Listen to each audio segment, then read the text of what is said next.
Ay, pahinga muna tayo.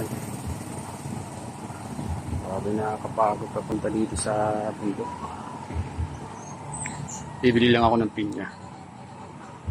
Nagustuhan kasi akong pinya dito nang gumaan kami. Yung nag-bike kami nun. Bibili na ako kung meron pa. Kasi yung tamis. Yung pinya yun. Rambutan yung nabili ko.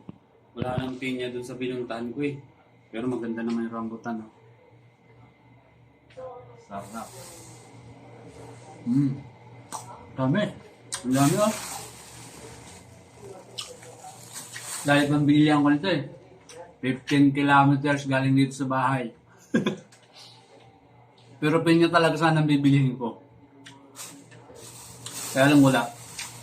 Nakita ko to. Tamis.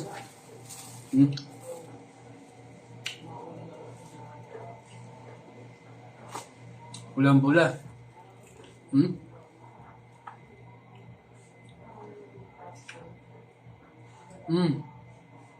Panalo, harap. Tamis.